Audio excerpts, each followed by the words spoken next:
Oh yeah, we're back. Back at it. Cut my way out. Absolutely. The podcast. We celebrating barber culture in the barber industry. Back again. How are you? I'm doing great. How are you doing, man? Oh man, if for our YouTube viewership audience, we see these red cups. We're not sponsored yet, so you won't know what we're sipping, but I guess this is to a new president-elect.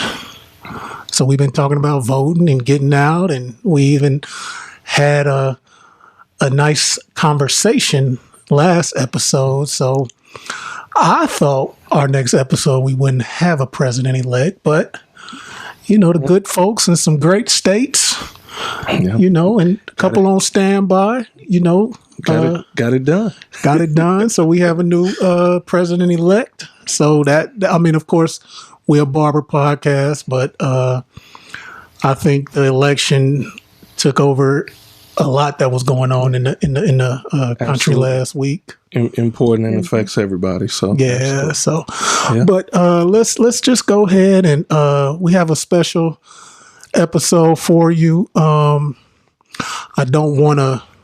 I mean, I gotta be me, right? Yeah, absolutely. I gotta be me. So, absolutely. You know, we getting our cherry pop today, right? Meaning first guest. Absolutely. Yeah, so first for everything. So extremely excited. So you can go ahead and introduce her. I'm kick it off. So today we have a very, very special guest. This young lady is an amazing person in the industry. She was 2019 Full-Blooded Barber Educator of the Year.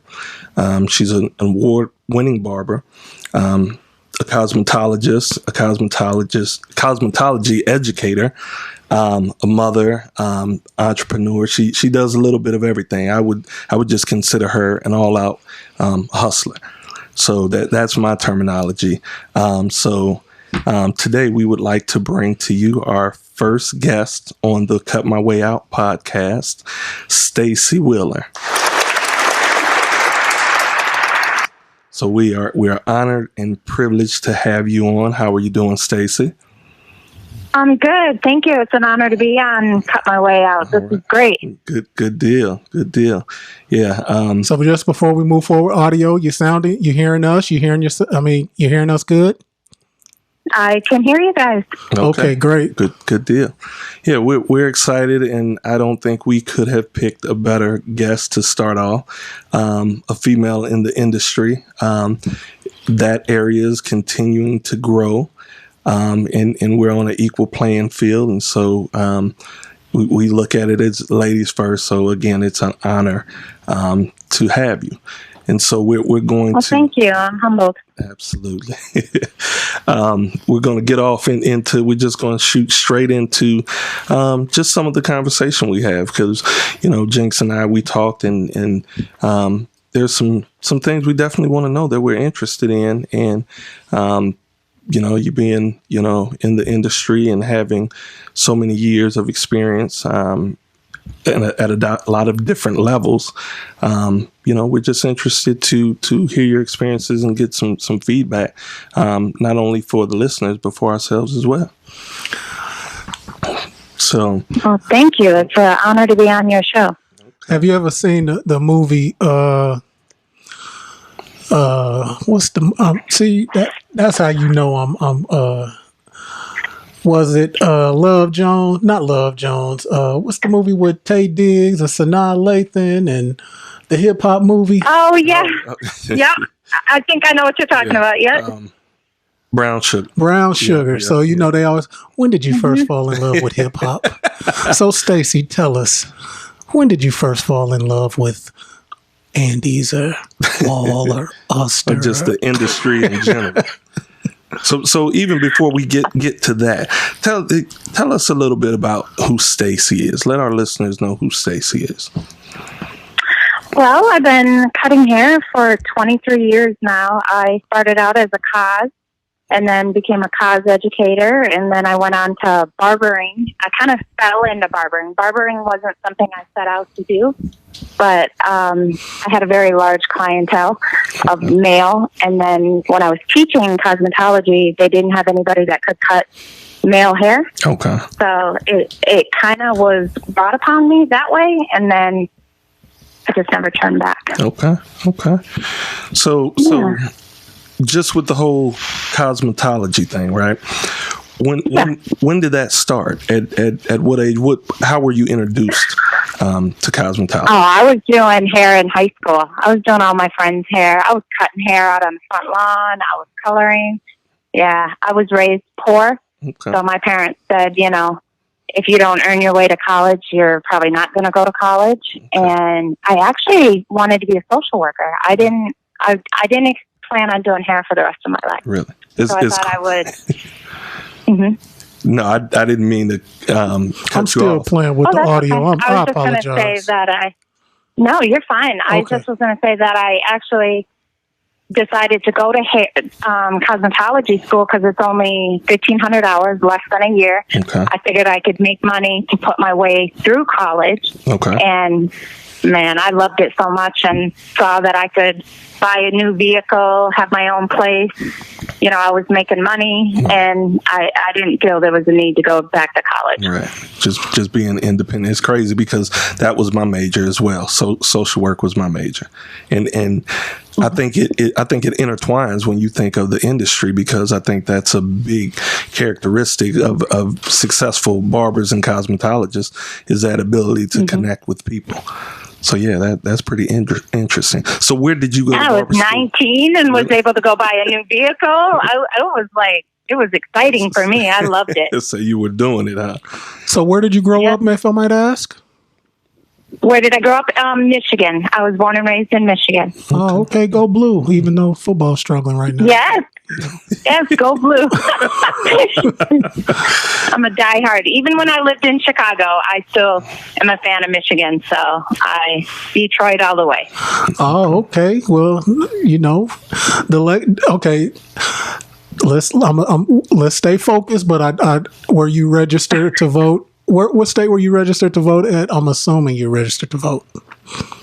Did right you vote? Here in Arizona. So you voted in Arizona? Yep. Did your vote get counted? I sure did. No, we're done. Yep, our state has been counted. Who won? I didn't catch that. Blue. Oh, okay, Yep. okay. Biden won. All right, okay. No, all right. I'm sorry. I mean, we'll veer off, but try to get back on. So my fault. I know it's a hot topic right now, though. It's a big deal for the country. Absolutely. Yeah. So with you going to cosmetology school and starting out in that realm, of course, I met you. As a barber, and I know you wear a lot of hats, but I look at you as a part of the barber family, right?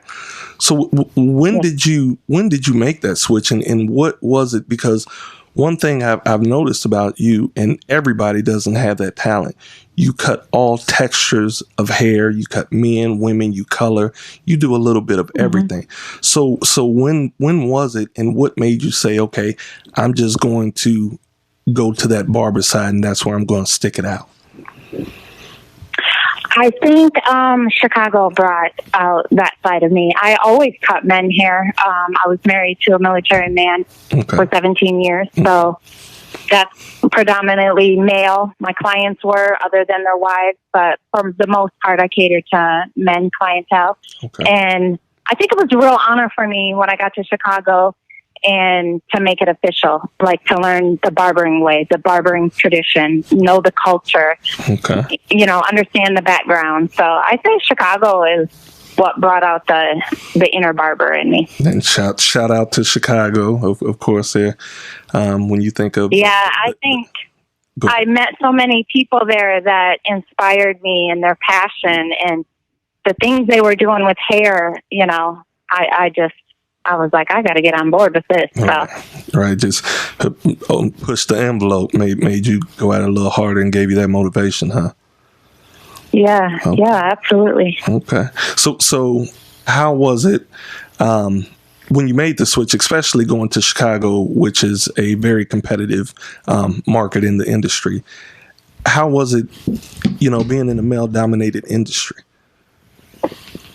I think it's always going to be a struggle for any lady that holds herself as a lady. We have a lot of female barbers who, their sexuality brings them so they're not identified as a lady. So I think as a female, we're always going to have a different. I don't say I'm the same as a man, but our skills are the same. Absolutely. I enjoy being a lady. I enjoy being feminine, and I don't use, me being a lady cutting hair. It has nothing to do with that. Absolutely. I cut hair because I'm good at it and I love it, and it's a passion. Absolutely. That's a beautiful thing. It's interesting because I've never, just because of the industry and, it being male dominated, I've never had the opportunity up to this point to have a woman to cut my hair. So when really, I actually get it all the time in my chair, and I love when they say, when it's all done and said, they're like, man, I'll be back. The attention to detail, the things that you did, they just don't. I mean, for me, I think it's my cos side that brought it out, that ear hair, the things that they don't even have to ask. It's a part of my grooming. I think it's a package. So I get it often, like, oh, I never had a woman do my hair, but I've never had anybody say that I want to come back. I guess I'm doing something right. And just watching the industry is just continuing to grow, and there are a lot of female barbers that are just cold. You guys are doing an awesome job. And, as a barber, it makes me proud. It really does. Oh, that's good. It's not like we're trying to take over or anything. We're just doing the same thing, Absolutely. Working hand in hand. Absolutely. Yeah. Yeah. I think some of my favorite barbers are male, and I think without them, this culture wouldn't even be here. So, Right. Okay. All right, that's what's up. So I had a couple of questions as far as you were speaking. Again, so what brought you to Chicago? What brought me to Chicago, in all honesty, a divorce. And my family's in Michigan. So I didn't want to go back to Michigan. It's a struggling city. Michigan struggles with jobs and stuff like that. So I knew that the hair world just isn't where I wanted it to be. So I didn't want to go to Michigan, and I chose Chicago without knowing anybody there.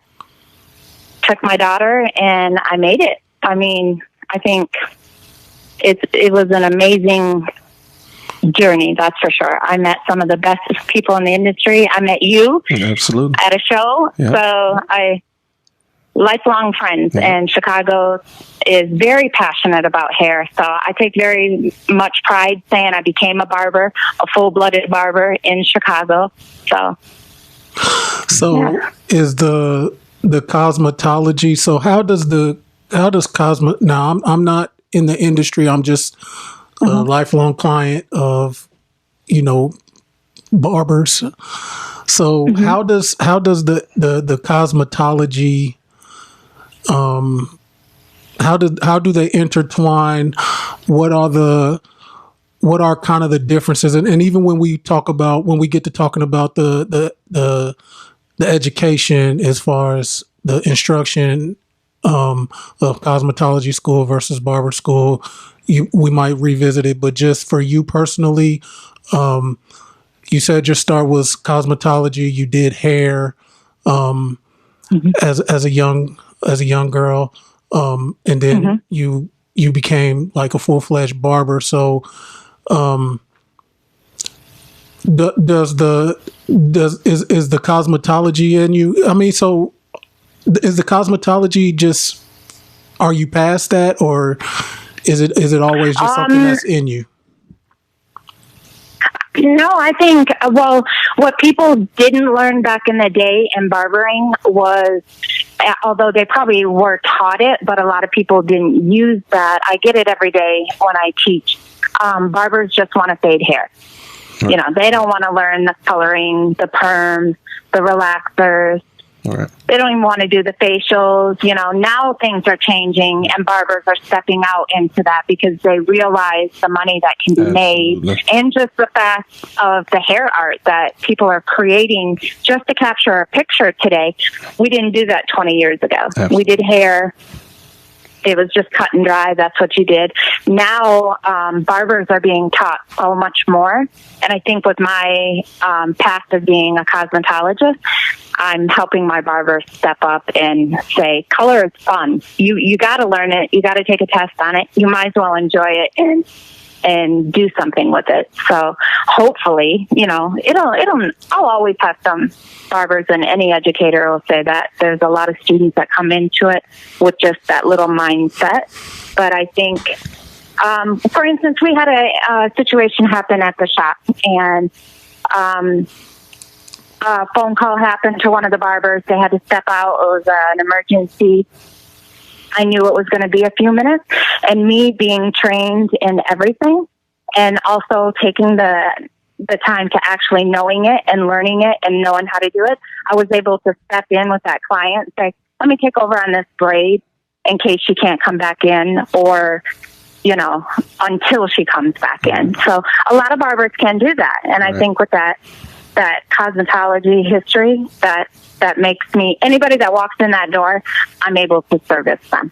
And anybody, man, and that's has to be a wonderful feeling, because for me, I know, and I've grown. So I went to a barber school in Peoria, Illinois, and for us, you know, we didn't deal with a lot of the things that we probably should have learned at that particular time. So started learning things on the back end, you know, through experience. You know, you go back through your book, but having that ability to see any head walk through the door and knowing that, you know, you can take care of that has to be a great feeling.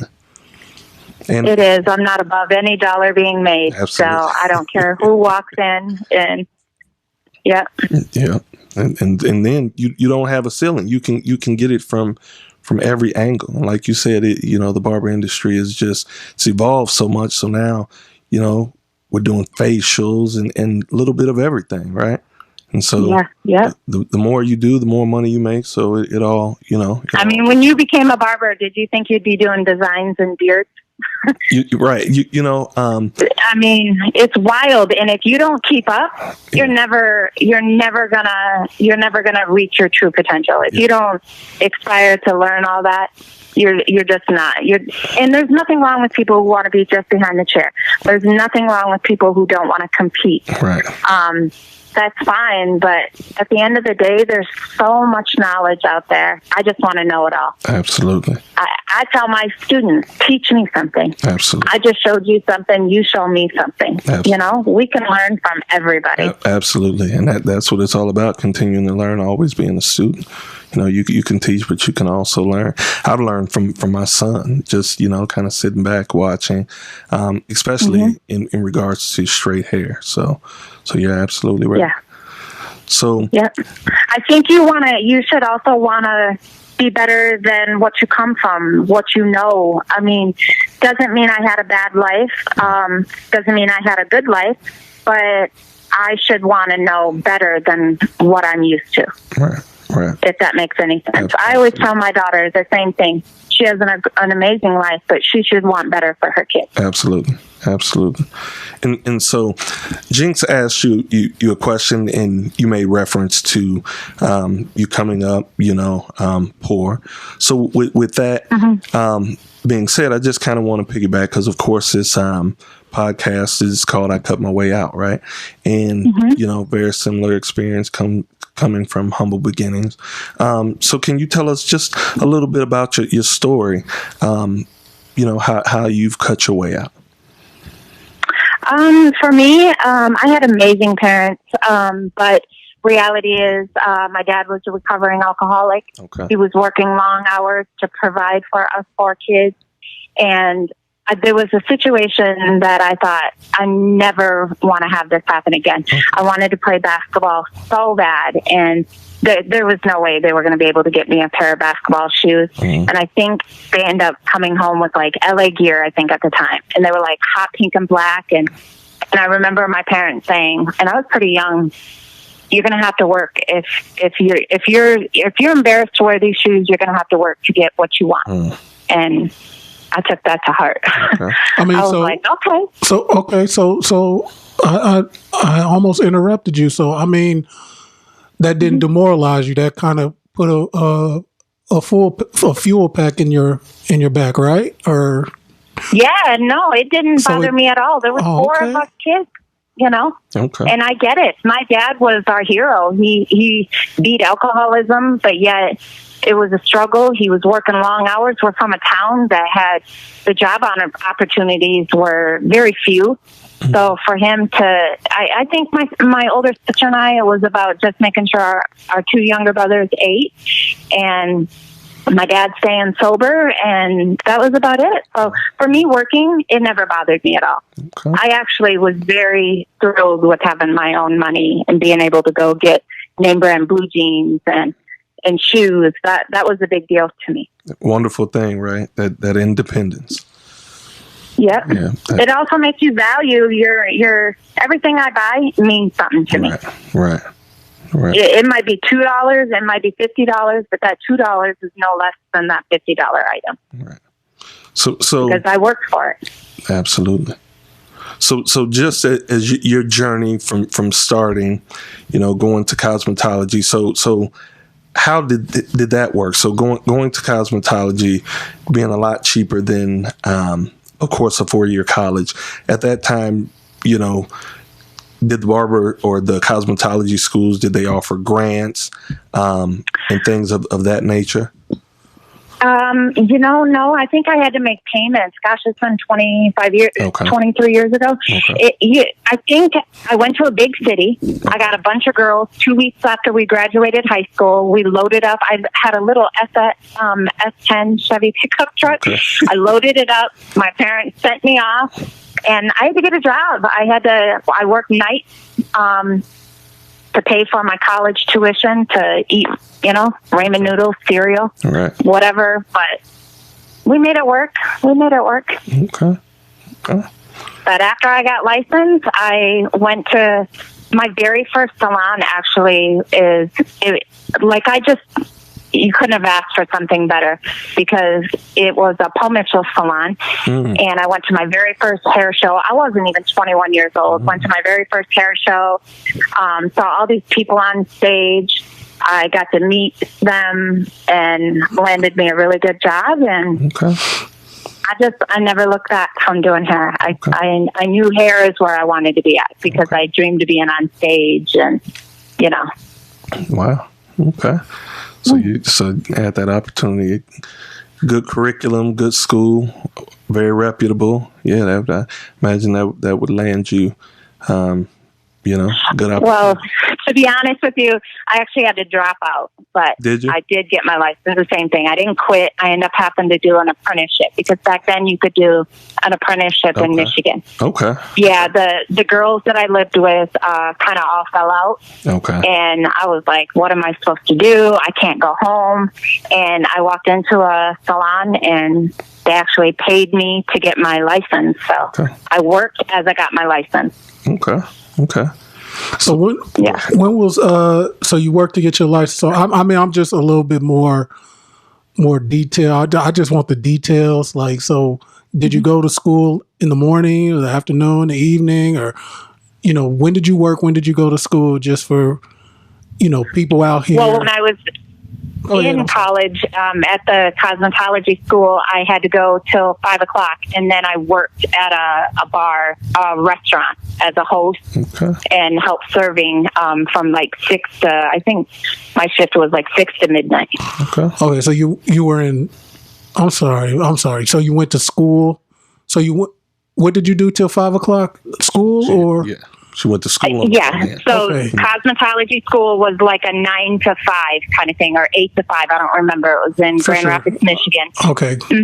And then I worked at a bar, Grand Rapids Brewing Company, hosting at a night shift. Right. I left school and went right there and changed up. Oh, okay. Okay.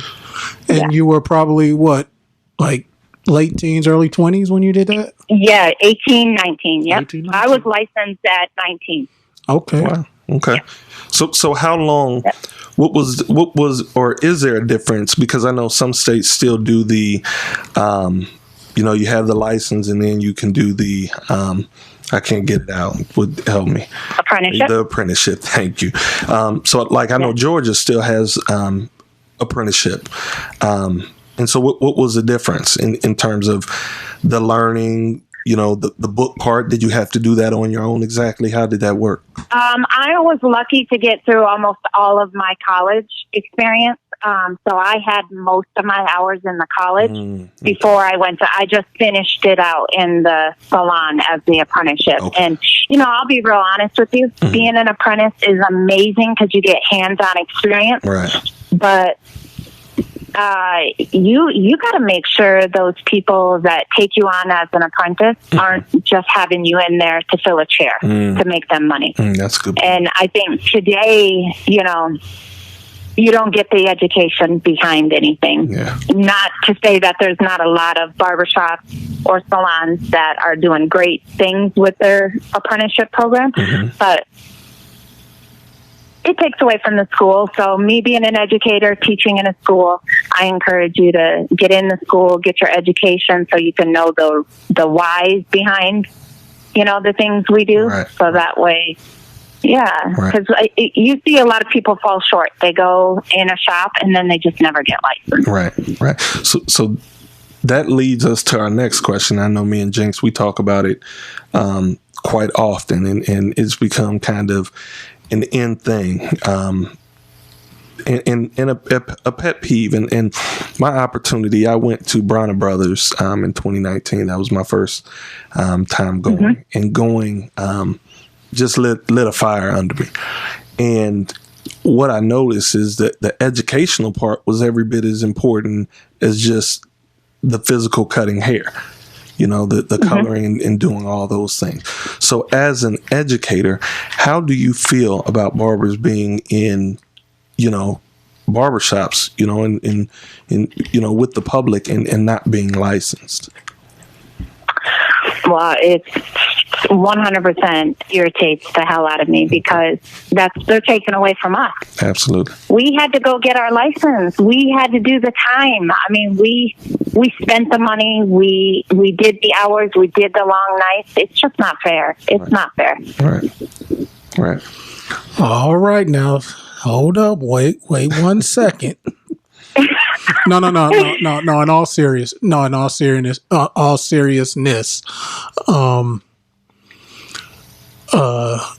let's I definitely respect you. What should I call you, Miss Wheeler, Stacey? I don't. You can call me Stacey. All right, I definitely respect that, Stacey. I really do. I guess what I don't want to challenge you. Don't take this as like I'm trying to challenge you. My goal is when this episode is aired that two things, and I'm just speaking for myself. I want the listeners to know. I want the listeners to feel that that getting the education is key. That's the first thing I do really want us to get across to the people that's listening, that, no shortcuts, no shortcuts. But I also want people to know and feel your journey, your path, and have as much information in the time that we have with you, that, the good, the bad, the ugly of the industry. And I think, like you said, is you had you had some peaks and valleys, and you said you had to, exit for a little bit, and you worked your ass off to really get where you at. So when you say it's not fair, I definitely agree. You are well within your grounds to say that. But and I don't even want to use the word but I just want to get to my follow up. It's really difficult. Like it's expensive as hell now. I think you commented on one of our videos about how much it really is to get your license in 2020. And I 100% agree with that. But do you know 90% of the people use money as an excuse, and it's not money. It's the fact of they think they're good already. They don't need the education. They don't need to go get that license. So many people try to flip it about being money, but it's not. How are you wearing all those nice shoes? How are you riding in your nice car? I mean, you have to make sacrifices. Smoking all that good weed. No, I'm just exactly. Yeah, this is okay. You allow me to keep it 100. So okay, so yeah, like, great answer. Great answer. And I guess for me, when I look at it, Jinx, when you think of a 4-year college and how much it costs for a year. I mean, think about, like we sent my son in, what is it? It's 2020 now. So he went in 2016, I believe. It was $5,500. So, I mean, when you really, cosmetology school, is a lot more expensive. And of course you go to bigger cities, but we did research, even Larry's Barber College during that time, I think it was $13,000 for the year. So yeah, Chicago, where I just taught, Denmark was almost $19,000. Right. Yep. And what area were you in?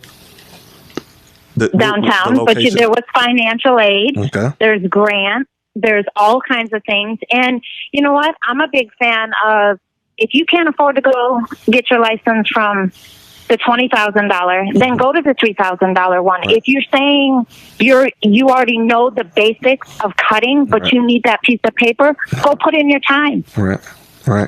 You can make payments on $3,000. Right. Come on. And on the back end, how many professions can you go to, complete within 9 months to a year, and make $25, $30 an hour? Exactly. It's unheard of, and those people have the talent, because I know some amazing barbers who are unlicensed. Right. But I sure would love to see them just go get their license, be on a stage educating, opening their own doors, not having to always cut corners, right? Because they're unlicensed. Absolutely. And let me share with you guys just a quick story. So I went up on my prices maybe 5-6 months ago, and I had a client, and it was not kind of it was. I felt it was disrespectful, but I took it with a grain of salt. I was professional. But he basically told me he couldn't imagine me as a barber being able to make, say if I cut, a head every half an hour, he couldn't imagine me making $60 an hour. And within making $60 an hour, not paying taxes. And so I had to stop him. I'm like, you can't assume, but I think unfortunately the industry sometimes allows people to see from those different perspectives, because obviously, just with his experience in the barbers that he had in the past, obviously he didn't have barbers that were licensed. So his assumption was I was a barber that didn't pay taxes, and it was disrespectful, and so right. Some of those barbers who don't do the things that they need to do and follow up and be professional, on all ends, it makes it look bad for the barbers who are sacrificing and really want the craft and the industry to be taken seriously. Right. Yeah. It's really hard for me to, I think we're underpaid. That's a whole nother conversation. I think there's a lot of unfair things in the barbering, in the hair world, period. Okay. I think we're going to a fast food paying $17 for a meal today, but yet some people are still charging $20. Right. I think we all need to get on the same page as being a barber, and all these standards need to be raised. I think, but I don't think one person can do that. I think we have to do it state by state as a whole. Right. It can be done, but So I think as far as getting their license, it is what it is. You can't go to a unlicensed doctor, right? And say, well, you know how to do this, so I'm just going to go see you. Right. Like, that doesn't even make sense. Right. So, again, just how can you all as barbers really push that forward? Do you have to report unlicensed barbers and then become the rat, the barber, the right? the barber? That's tricky. Right. So you don't want to touch that. I think I don't think it's us barbers' job to report them. Where's the people that are being paid to find these people? Absolutely. Let us remain friends and stuff. Let the people that are getting paid to go out there and be checking these shops, these salons, these barber shops, they should be doing their job. Right. Right. I shouldn't have to report a barber, Right. And I think on our I'm end, not getting paid to do that, Absolutely. And I think on our end, platforms such as these, right? Just, talking about the issues. I see a lot of things that are going on now with a lot of barbers out there with social media, classes and things and education. And so I think continuing to push the education forward and using the platforms that we have to do so. I agree with that. I take pride. As an educator, I love bringing barbers in to meet students and stuff like that. Mm-hmm. And it's a strict policy to require we see their license for proof, Okay. And it's a few times I didn't even know, and they weren't expecting to be asked. And I'm like, hey, my boss has you got to send over your license. And all of a sudden they had to call me late night confessing they didn't have a license. And I'm like, dang, I had no idea you're doing this, you're doing that out here, and all due respect, they were dope barbers, but unlicensed. And to me, like, they're driving a Mercedes, they're putting on shows, they're doing this and that. Why can't you get the education, the license? Wow. That should be nothing, in my opinion. Now, I know there's people who struggle financially or just can't get a break. But there's people like us that care, that would make sure. I've helped people get their license. Right. And I helped a guy. I give him information, a young barber in Chicago. Didn't even know he was a dope barber. Met him in a barber shop. Brought my whole class onto this barber shop. He's like, I invited him. And then he had to tell me. He's like, I hate to tell you this, but I'm not licensed. And I was like, what? Like, shocked. And he reached out to, and I said, if you need any help, you let me know. I would love to see you get your license. Right. He reached out. I gave him some literature. I did tell him, though, if I give you all this, you have to make a promise that you're going to make an effort. Because, A, I'm working for a company. I shouldn't be. But I also believe in helping everybody. Right. We should all want to be licensed. We should all be chasing the same goal. Right. So, and, it took him a minute. I had to get after him a couple times, but I was pretty excited, and I was so proud when he called me and was like, guess what? And he's like, I got my license. Right. So. And the ability for barbers to get licensed across the board, I think at the end of the day, it can allow the to drive up the price, and not that you want to gouge, but I think everything being drive up the price. There y'all go. I think everything, because it's a professional service, At you have to know sanitation, but doesn't that piss you off that we have to know all this kind of stuff the same?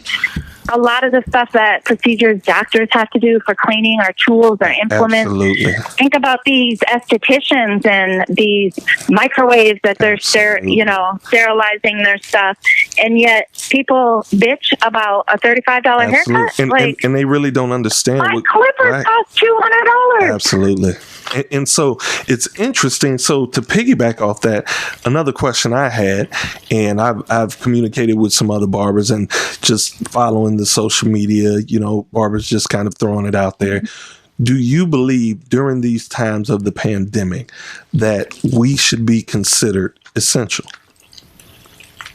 I mean, fast food's considered essential. Think about that. Yeah. That's sad. Like, they shut down barbershops and salons when we're doing safety protocols.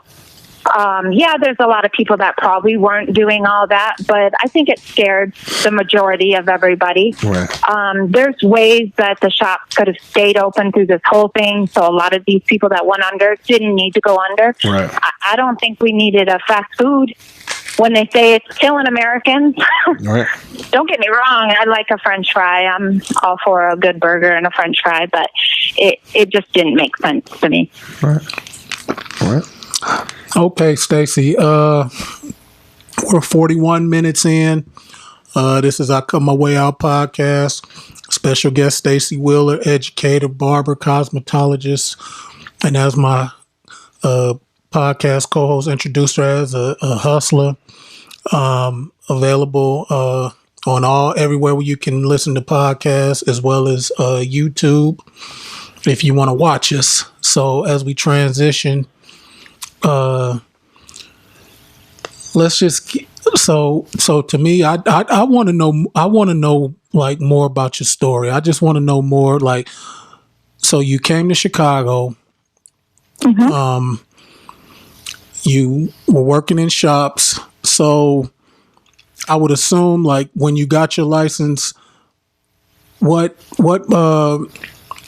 prompted you to say, I want to be an instructor? Did you become an instructor in Chicago, or was that back in Michigan? Like, when were you first? The barbering instructor I did all in Chicago, so I got all those licenses in Chicago. The cos and stuff I had.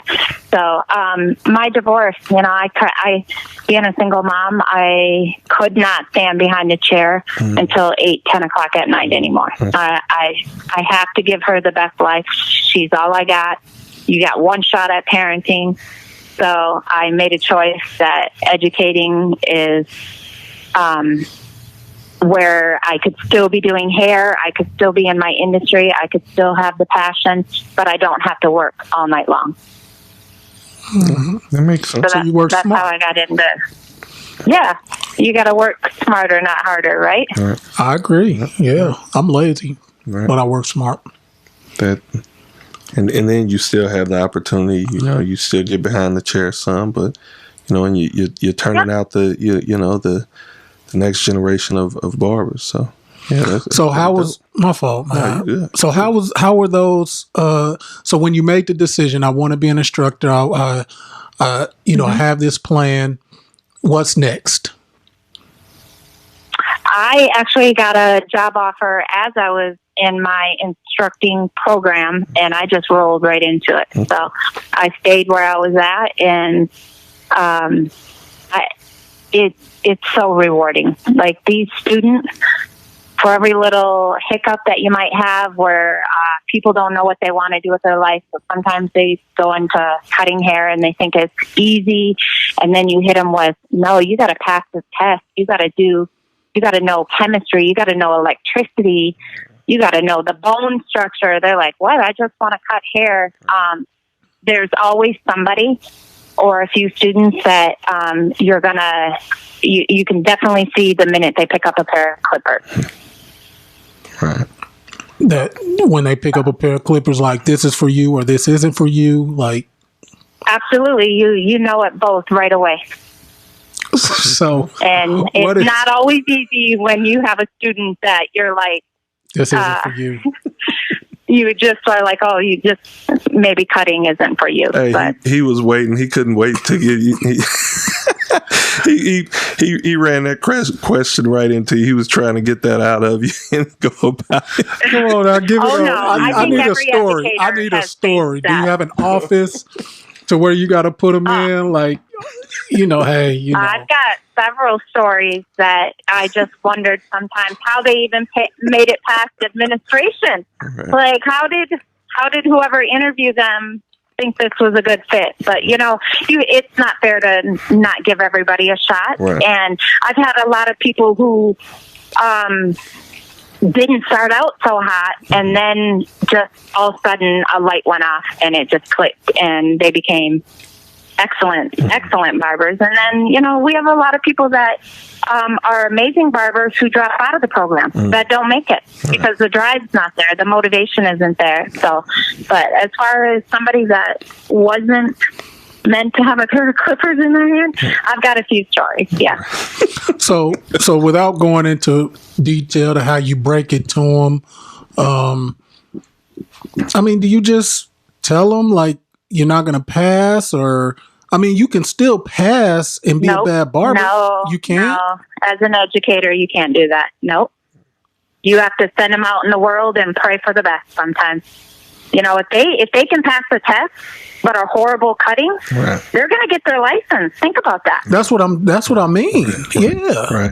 It happens all the time. They're gonna A, either get better over time, or B, they're gonna realize after so many mess ups they can't handle, clients, telling them off. But no, as an educator, you can't tell somebody it's not for them, because people will prove you wrong all the time, right? Okay. Yeah. Okay. So. Yeah. Okay, so now we're at the point where you've got from behind the chair, you're instructing. So your first, so you went, so you're not, now you're an instructor. So now let's talk about just a typical day in barber as an instructor. Like, what is your, because I record engineering courses, that's my day job. So a lot of times the professor will send me over his plan on PowerPoint, and we load it on the computer. So I know there's prep. So for you, when you have a new crop of students that are going for their license, like, what is the first day of the latest crop of students that is coming to Stacey's Barber College to so what can they expect? I think we prepare them. You're usually broken down into like a freshman level, an intermediate level, and a senior level. And so freshman level, they come in, we give them the what to expect, the do nows.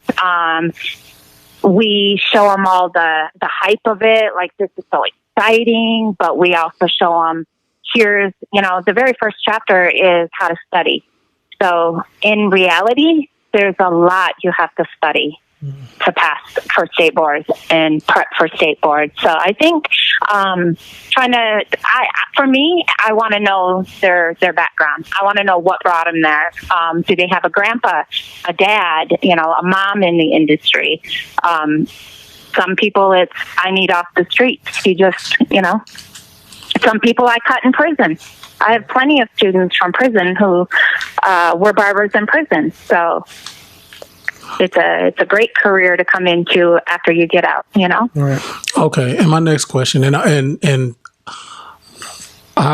mean, I'm just, I don't want to take this over, but I have a lot of just questions. And so, and I know we sent you some questions, and they're just coming to me, Stacey. So please just bear with me if it's something that is not something you want to touch, just let me know. But so the goal is to pass boards and get on the floor and cut your way out, per se. So what's the fine line between preparing them to pass a test, but yet preparing them to know all the bone structure, everything? Like, is there a fine line as an instructor?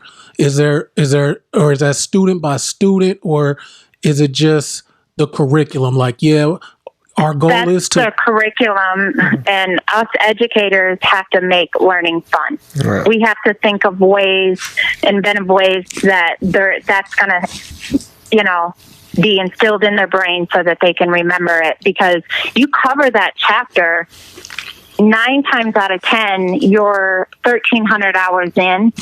We're not going to start talking about that again until we're re-prepping you for the finals or state board. But there's a lot of stuff in the book. I guess every educator is different. You could say that you deal with it throughout your whole 1,500 hours, and then there's stuff that you don't visit again until you prep for state board. It's just reality. You got to know it for state board, but do I use it every day when I'm in a shop? No, but I still know it because I was taught it. Right. And God forbid if something like that should happen, or if I'm faced with,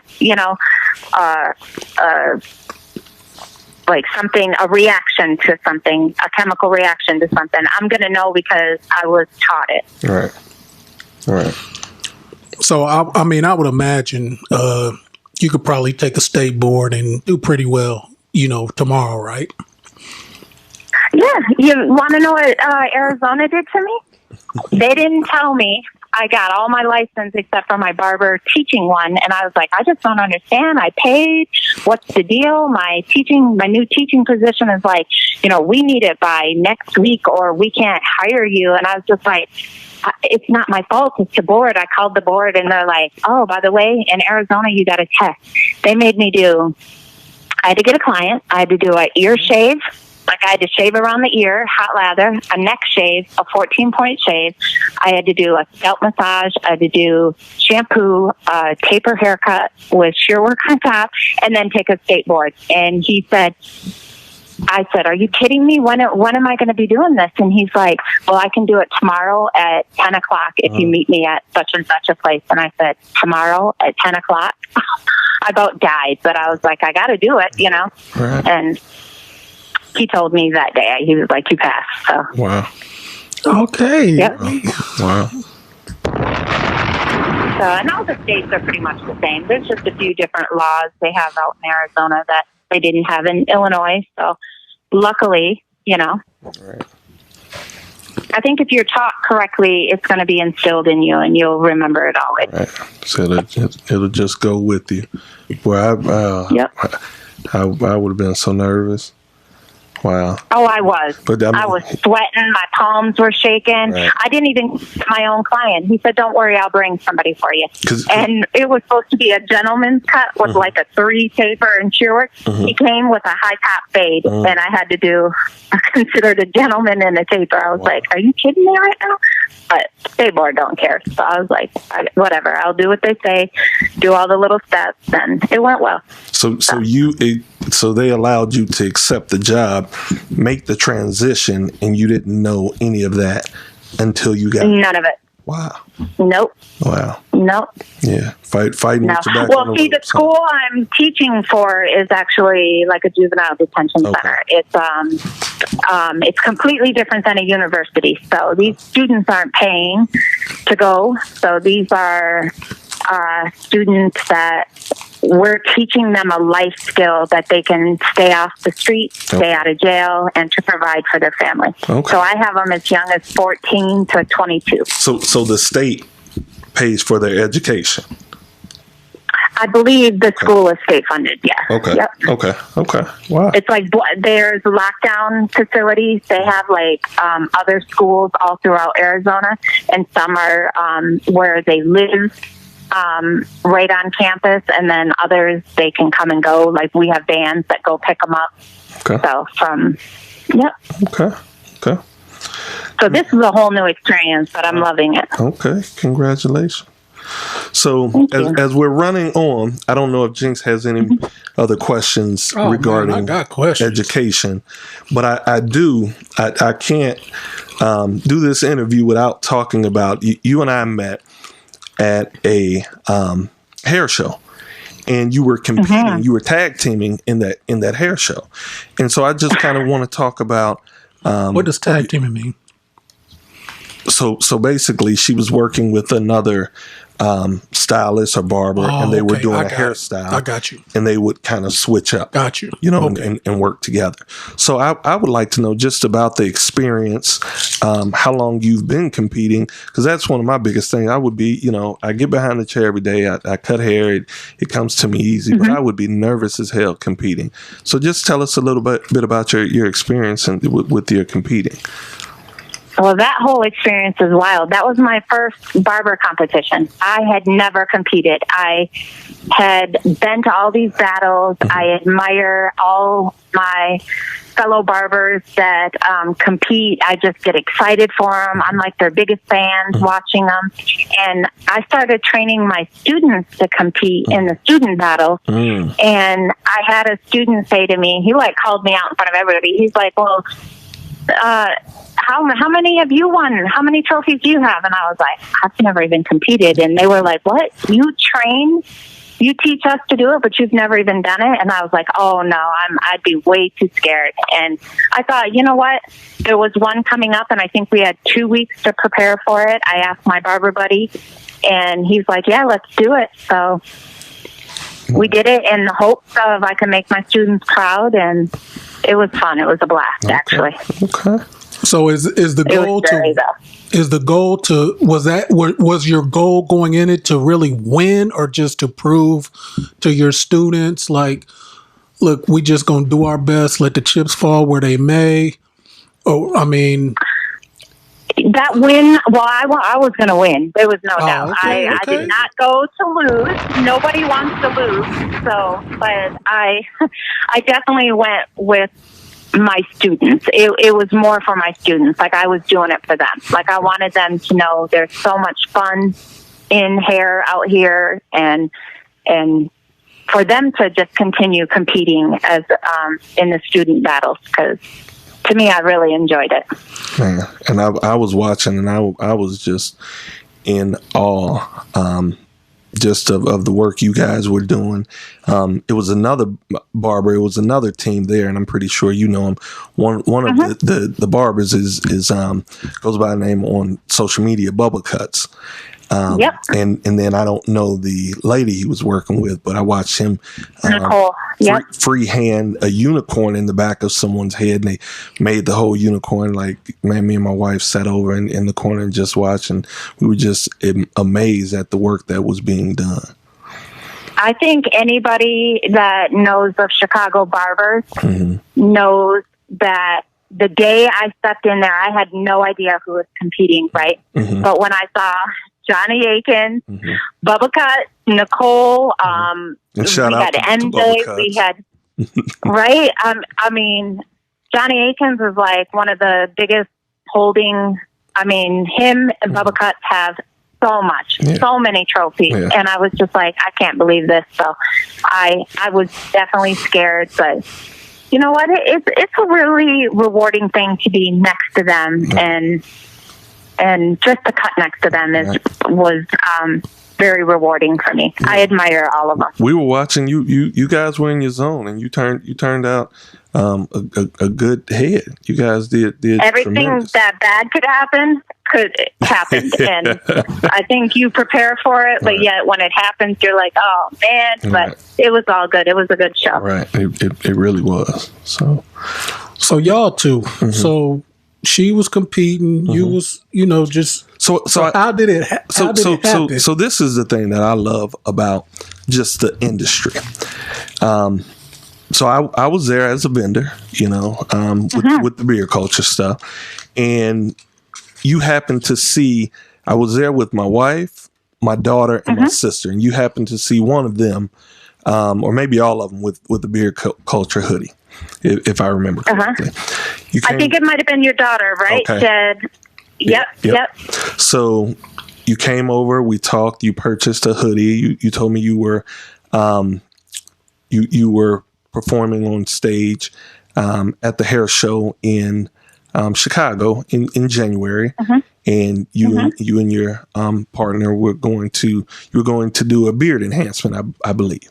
Yeah. And so that's how everything started. You bought a shirt. I ended up giving you one. You put it on IG. We communicated. Those who follow you begin to follow me, and just built an organic friendship. And that's the beautiful thing just about the industry. So you were on stage in Chicago. My wife and I, caught the train up from Champaign in January to come to the show to check you out on stage and just take all that in. And so just created an organic friendship. And that's I think that's pretty amazing when we support each other. I think that's what it's all about. The fact that you and your wife came out to Chicago. Didn't we have like the biggest storm ever that weekend? They were possibly going to cancel the show. And you guys still made it out to support everybody. And I think that's what this industry is all about. I think we need more of it.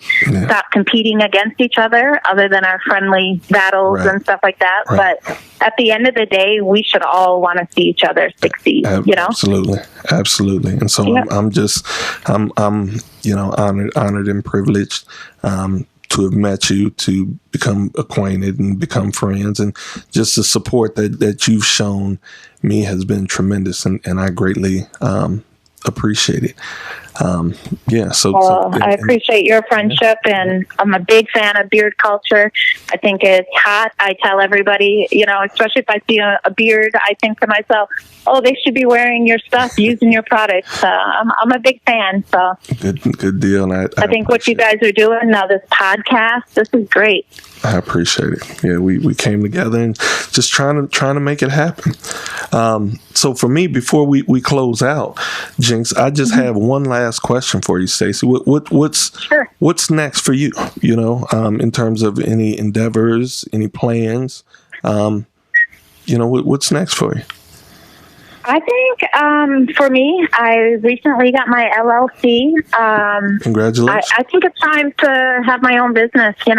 I have met amazing people. I've worked for amazing people. But I think it's time, I had a buddy say to me, and I never looked at it this way. He's like, think of all those people you support. And he's like, wow, that's amazing. He's like, for all those dollars you could be putting towards your own investing in yourself. Okay. My daughter said to me the other day, if you had a shop, I'd be able to come after school and help you and work the front. And I was like, wow, she's right. I should be doing this, Okay. So I'm hoping I'm not going to start anything with this pandemic craziness right now. Absolutely. So I'm hoping by next spring, maybe. Okay. I'll be in the works of opening a men's lounge, like a cigar lounge. Wow. It'll be a package deal. Get a haircut, cigar, have a drink. Okay.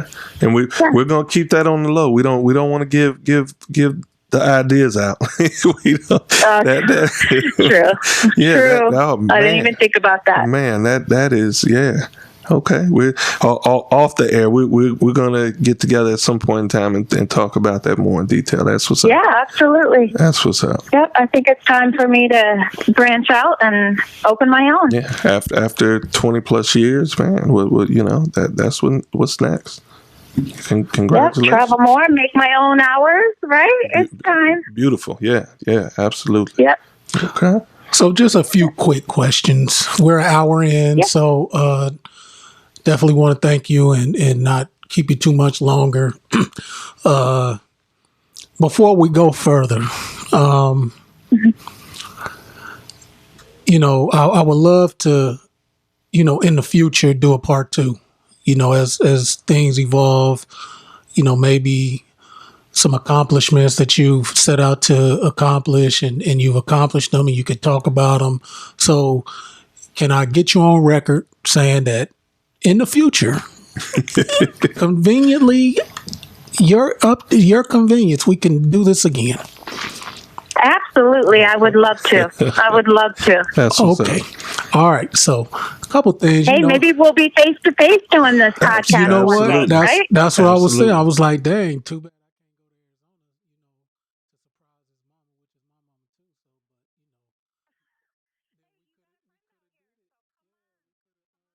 Do it.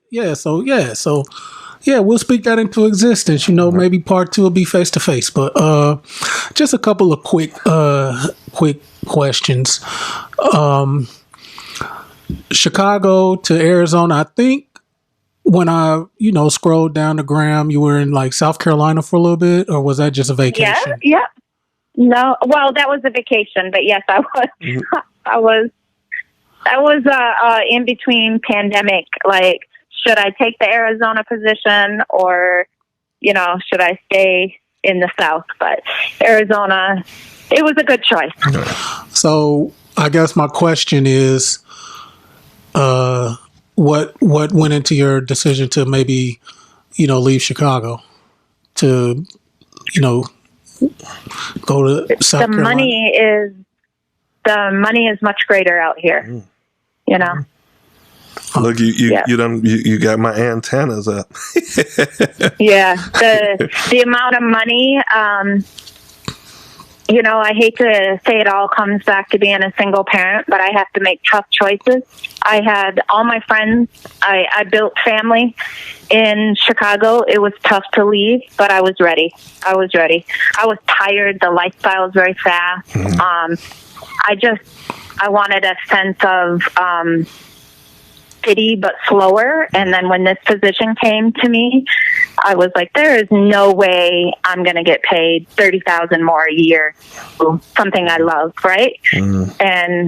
And when it came about, I had to say yes, even though I have no family here. I'm meeting people, and the people are wonderful. Mm. So.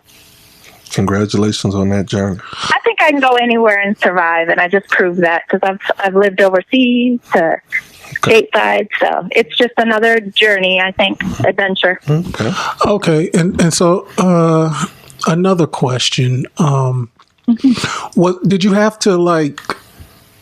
Were you, so the pandemic? So you really weren't in the middle of like teaching a crop. I hate to use the term crop, but. A class of students that you were leaving, or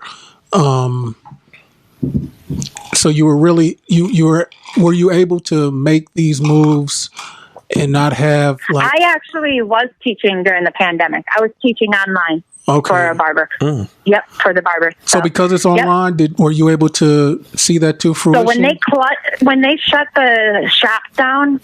This is another thing about that for me saved me being an educator. There's so many advantages to having that education. They didn't shut down the schools. They might have closed the door, but we had to still continue educating. So we still got paid.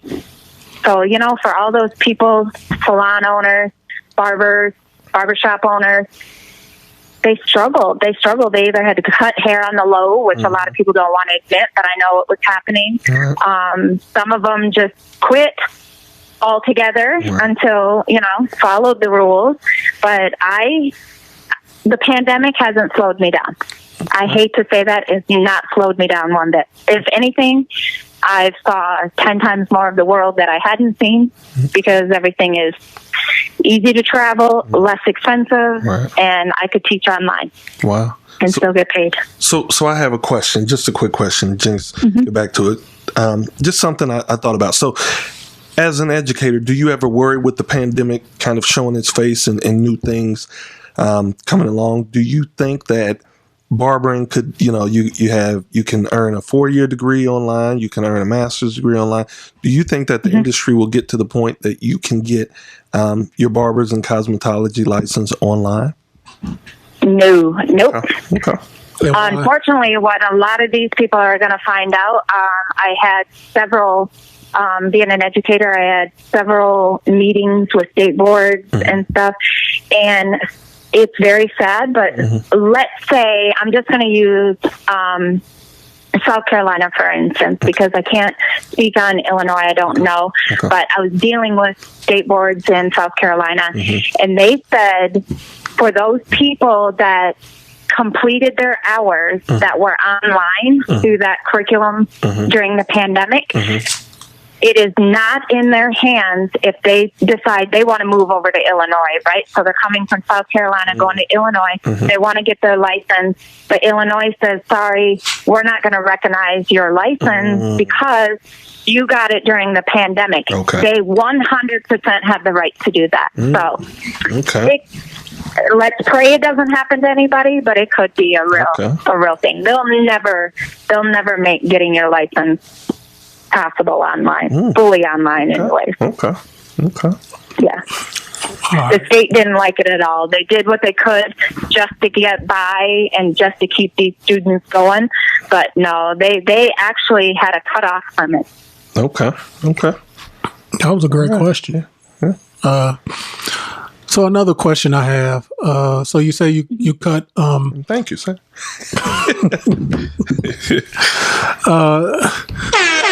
But you said you cut. I mean, you instruct people that are locked up right now.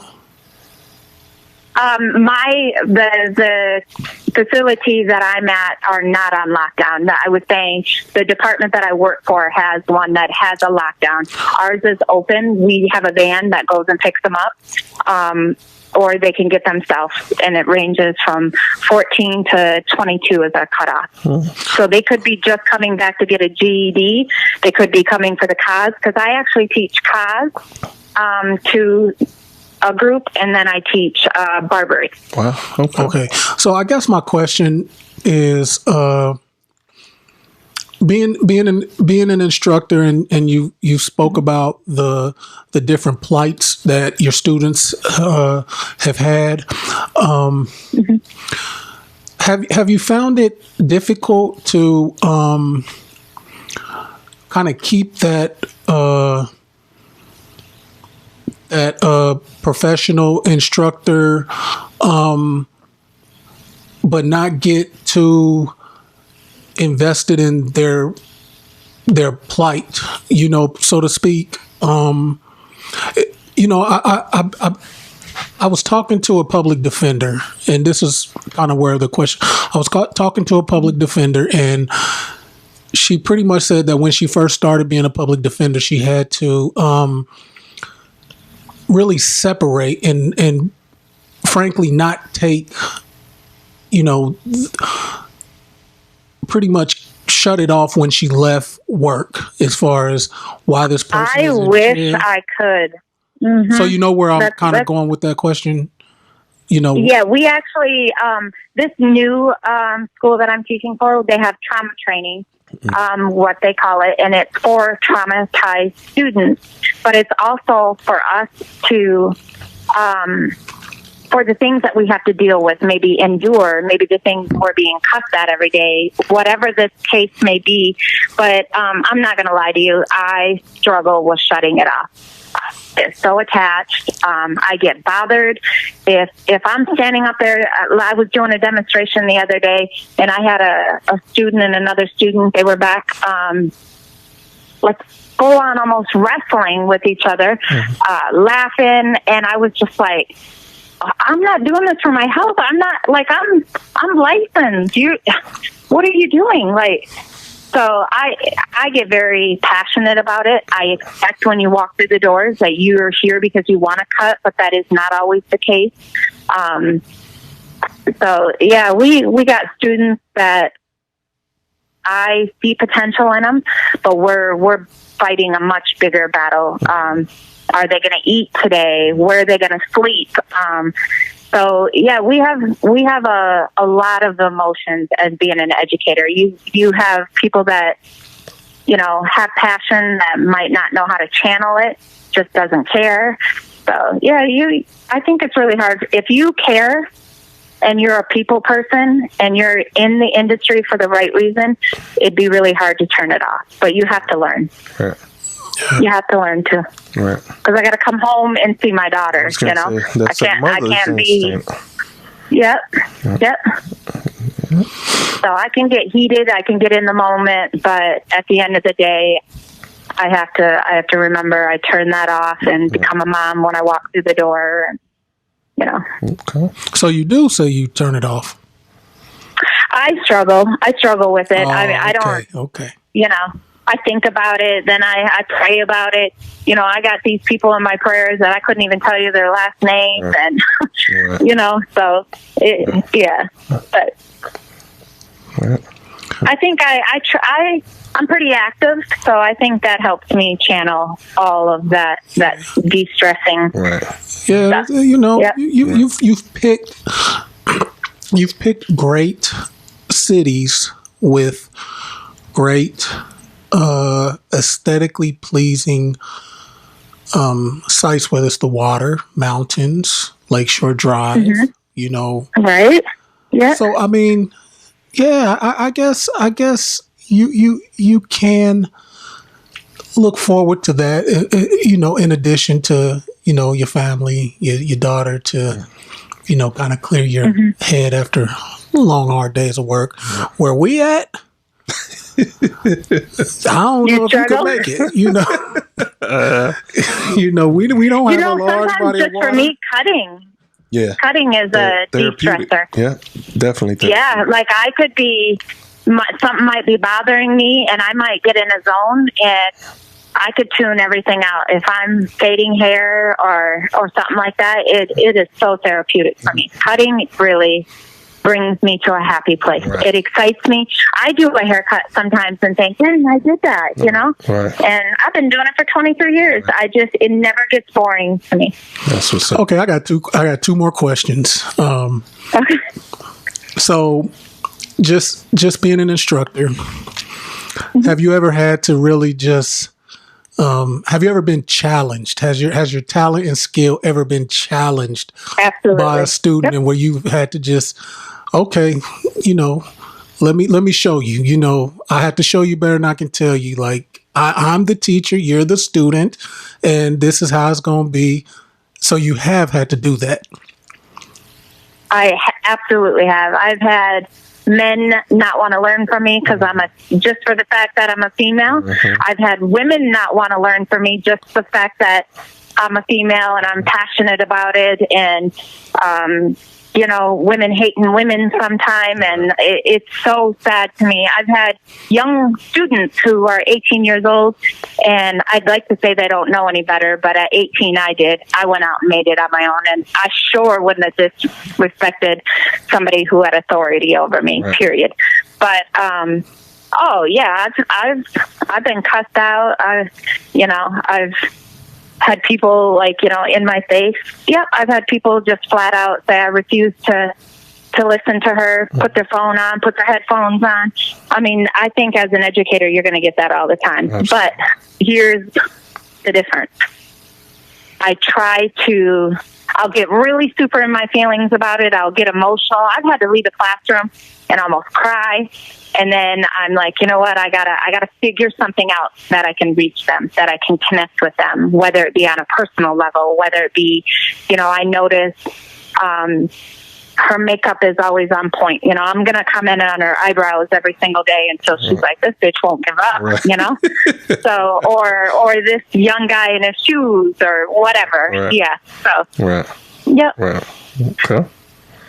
You can't let people run you off or Right. shoot. You wouldn't have a job because we got a lot of disrespectful, spoiled Right. young people out there today. Absolutely. Yeah. Absolutely. You got anything before I ask my last question? No.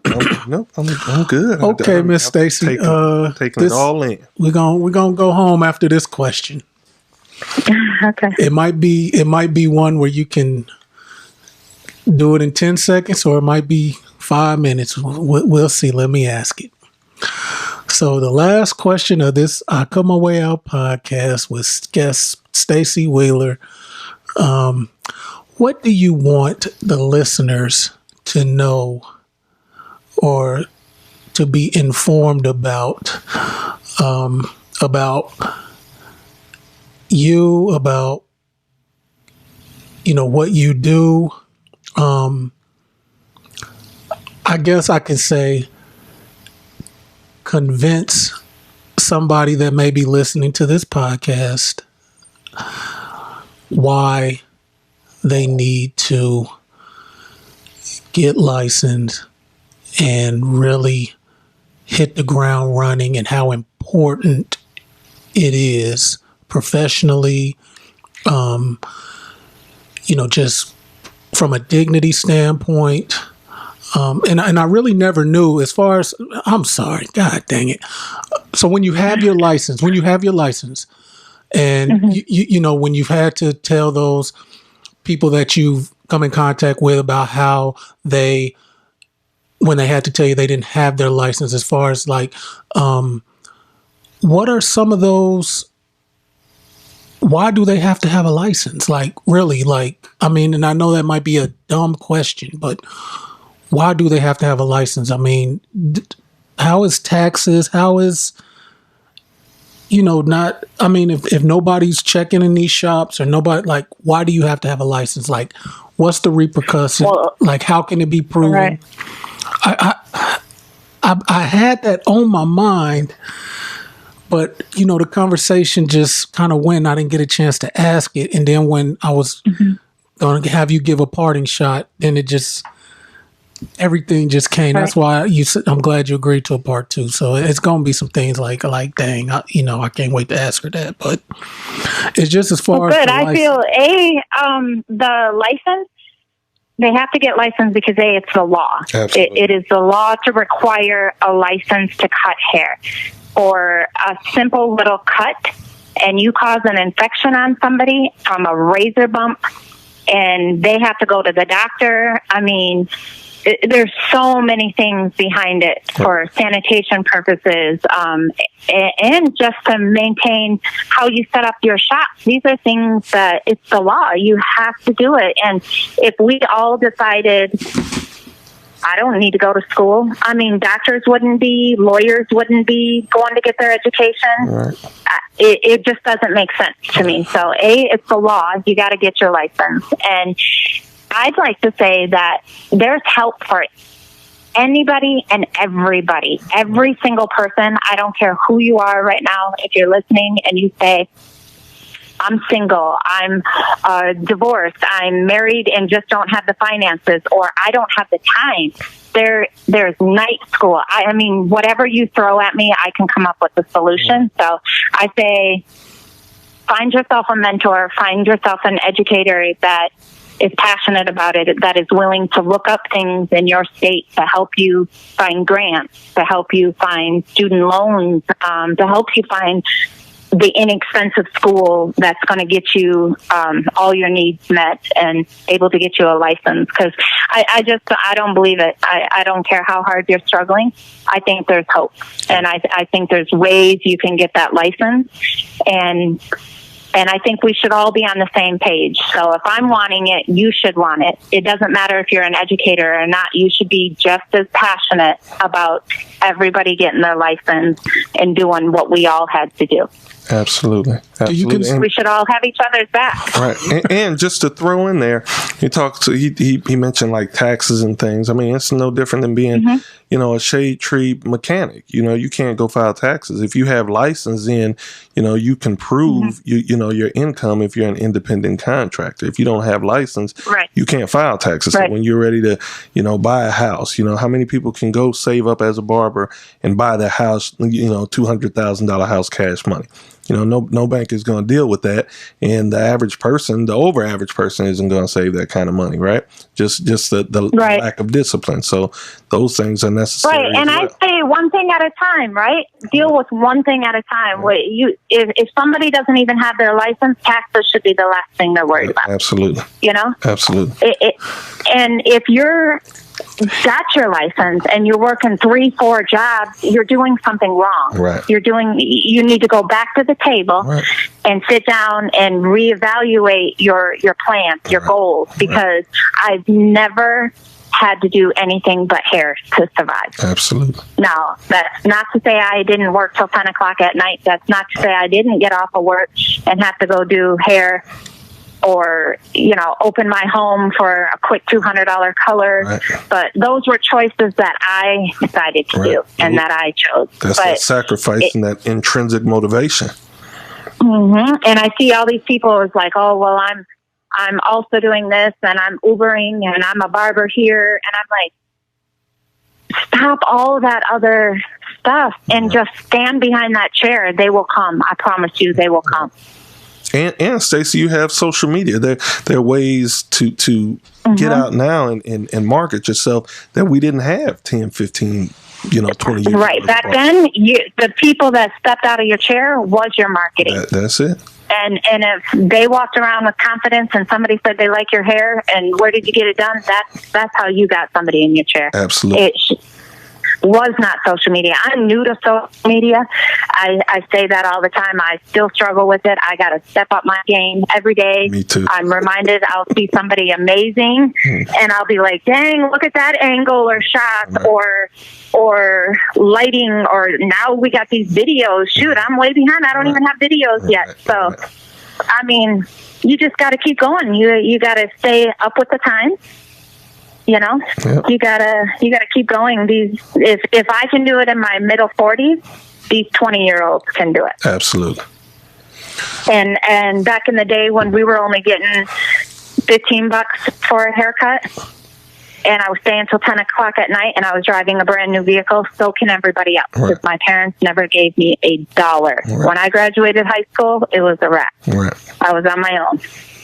Absolutely. So I think it's how bad you want it. So we can make excuses all day long, but at the end of the day, it's got to be what you want and what you're going to do to get that. Yep. Well. I think that is a great way to conclude this podcast. Absolutely. Stacey, before you leave, I know you said you need to step your social media game up. If you wouldn't mind, just go ahead on the outtake and give them your social media. I mean, do you? Sure. If there's a student somewhere that, whether it's Michigan, Illinois, South Carolina, that wants to reach out and just get some of that ism, that info, knowledge, that may be considering going to a college in their state, I think hopefully this could reach somebody and you could help somebody. So give out the absolutely. I encourage that. Okay. So you can find me on Facebook at Stacey Wheeler, and you can find me on Instagram at swheels35, and you can find me on Snapchat at swheels37. Oh. And I encourage students, barbers, educators, hairstylists. We need to stay together. We need to have each other's backs, and I'm an open book. And if anybody needs help, I'm here for them. Absolutely. And Stacey, I would like to thank you so much for taking this time and just remaining consistent. I can't thank you enough, and so I greatly appreciate it.